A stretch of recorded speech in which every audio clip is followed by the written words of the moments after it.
ጤና ይስጥልን። ምሳሌ ቀጣይ ክፍል። ጠበቃው ዛሬም ሌላ መዘዝ ይዞ መጣ ይመስላል። ሉላ በጣም ተጨንቃለች። ምክንያቱም ስልክ ደውሎባት አንቺ ለባለቤቴ ብትናገሪኝ ባለቤቴን አሳምኛታለሁ፣ ለአንቺ ግን ወዮልሽ ብሎ የዝና ስም ጠርቶባታል። የሚገርማችሁ ነገር በፊትም እየተጠራጠርኩ ነበር። ጠበቃው ለምንድን ነው ሉላን እንደዚህ የወደዳት? ለምንድን ነው ሉላን ከሱ ጋር ካልሆነች ራሱን አሳልፋ ለሱ ጋር ሰጠች? ንብረቱን አላስመልስም ለምን አለ የሚለው ነገር ጥያቄ ሆኖብኝ ነበር። ነገር ግን ዛሬ ዝናን እንደማያውቀውና ዝና በዝና እንደሚያስፈራራትና እሱ እንደሚመጣባት ለሉላ ነግሯታል። ሉላ ምስኪን በጣም ደንግጣለች። እናም ከዚህ ቤት እንውጣ፣ ከዚህ ከተማ እንጥፋ በማለት ለሞገስ ነግረዋለች። ሞገስ ግን የፈለገ ነገር ይምጣ እንጂ ስሸሽ አልኖርም፣ እዚሁ ጠብቃለሁ፣ የመጣ ይምጣ ብሏል። ነገር ግን ቢሆንም ዝና እስካሁን ግን ያወቀ አይመስለኝም። ጠበቃው ግን ሊያስፈራራት ፈልጎ ነው ይመስለኛል። በዝና አስፈራርቷት ወደ እጁ ሊያስገባ እንጂ እስካሁን ድረስ ጠበቃው ከዝና ጋር የተነጋገረ ወይንም የተገናኘ አይመስልም።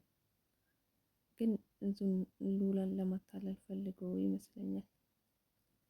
ሞገስ እንዲሁ በቃ ነገሮቹን ዝም ስል እንዳይነጠቅ ሉላን በስተመጨረሻ ቦታ መቀየር አለበት።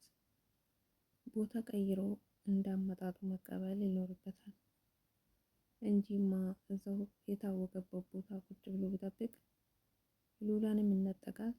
እሱም ደግሞ የከፋ ነገር ሊደርስበት ይችላል። ዝና ላለቃው ደውሎ ቲቲናም በቂ ውሃ እየጠጣች እንደሆነና ኩላሊቶቿም እየተዘጋጁ እንደሆነ ለአለቃ እየነገረ ይገኛል። እንደውም ይቺን የመሰለች ልጅ እውነት ዝና ጨክኖ አሳልፎ ሊሰጣት ነው? እንዳለም ሚስቱ ቢያደርጋትና አግብቶ ቢያስቀምጣት ይሻላል። በህይወት ለቤተሰቦቿ ብትኖር መልካም ነው እቺን የመሰለች ልጅ። ለማንኛውም ማህሌት ቅድስት ከቤት እንድትወጣላት ወይንም ደግሞ ሰራተኛ ሆና እንድትቀጥል ትፈልጋለች። ብሩኬ እንደው የማይሆን ነገር አድርጓል ብዬ አዝኜባት ነበር። ብሩክ ግን ከማህሌት ጎንተኛ እንጂ ምንም የተፈጠረ ነገር የለም ብሏል። ምክንያቱም ቅድስት እኔ ሄዳለሁ፣ ይበቃኛል፣ እስከዛሬ ድረስ ታግዣለሁ፣ ያንተ ዝምድና ፈልጌ እና ምሳሌም ብዬ እንጂ ካሁን በኋላ ይበቃኛል፣ ወደ ሀገር ሄዳለሁ፣ ገንዘብ ካለ ስጠኝ በማለት ጠይቀዋለች። እሱም በፍጹም አታደርጊም፣ አንቺ ነሽ ብዙ ነገር ችለሽ ብዙ ነገሬን አግዘሽ ብዙ ነገሬን ደግፈሽኝ ያቆየሽኝ፣ በፍጹም አትሄጂም ብሏታል።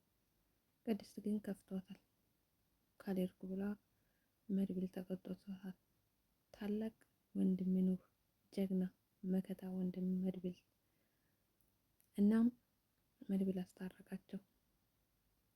ይህንን አጋጣሚ መጠቀም እንጂ ከቤት ወጥተሽ መሄድ የለብሽም በማለት ብሩክንም ተቆጥቶ ቅድስትንም አስቀርቷታል።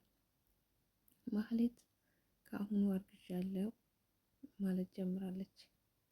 ያው ብሩክን ለመሳሳት ትፈልጋለች። ነገር ግን ብሩክ ያንን ሁሉ ረስቶ ከሷ ጋር የሚሆን አይመስለኝም።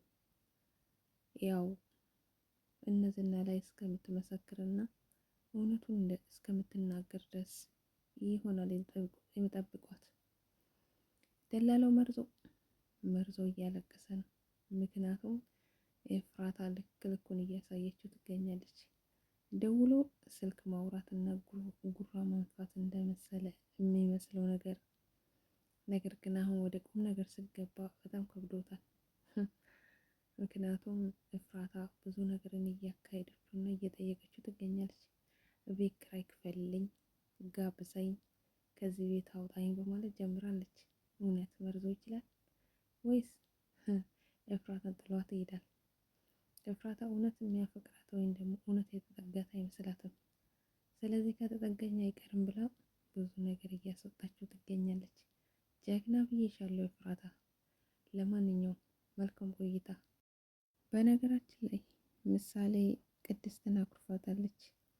እናቴ ብትሆኝና እውነት ብትወጂ ኑሮ ሄዳለሁ አትይም፣ ብትሄጂ እንኳን እኔን እዚሽ ሄዳለሁ ትይኝ ነበር።